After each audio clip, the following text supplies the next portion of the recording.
আল্লাহ তাআলা সূরা দুহার মধ্যে বলেন, আলাম ইয়াজিদকা ইয়াতীমান ফাআওয়া ওয়াজাদাকা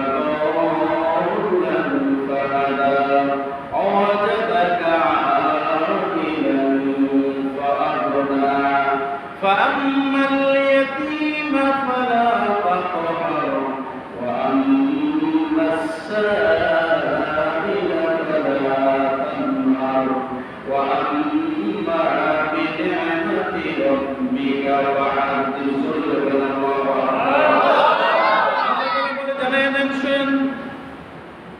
ألم يجدك يتيما فآوى ও নবী মুহাম্মদ শুনেন আলম ইয়াজিদকা ইয়াতীমান ফাআওয়া এই জমিনের মধ্যে আমি আপনাকে এতিম হিসেবে বানাইছি আমি আপনাকে এতিম হিসেবে বানাইছি এই জন্য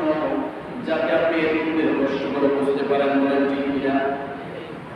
ফাআওয়া সেখান থেকে আমি আপনাকে নির্বাসিত করেছি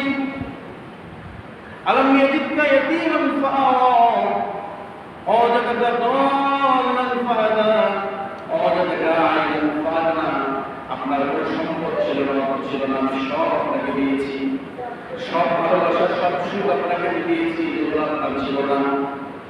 একদিন আল্লাহ নবী সাল্লাল্লাহু আলাইহি ওয়াসাল্লাম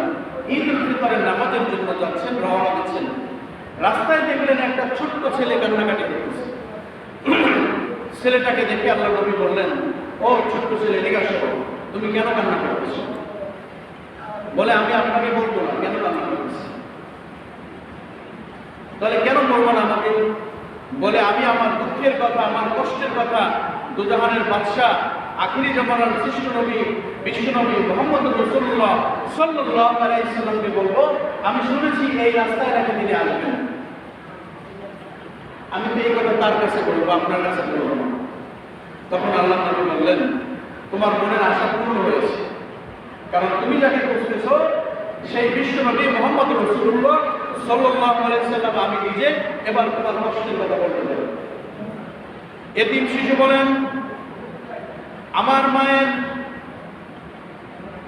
আমার বাবা দুনিয়ার জমিন থেকে বিদায় নিয়ে গেছে তারপরে আমার মায়ের আরেকটা করে বিবাহ হয়েছে ওই ঘরের বাবা আমার সৎ বাবা আমাকে প্রতিদিন মারধর করে লাঞ্ছনা করে জুলুম করে নির্যাতন করে খাবার খেতে দেয় না অত্যাচার করে আমার মা এই কষ্টগুলো সহ্য করতে পারেন না আমার মা কি করতে পারেন না কষ্টগুলো সহ্য করতে পারেন না এখন আমার মা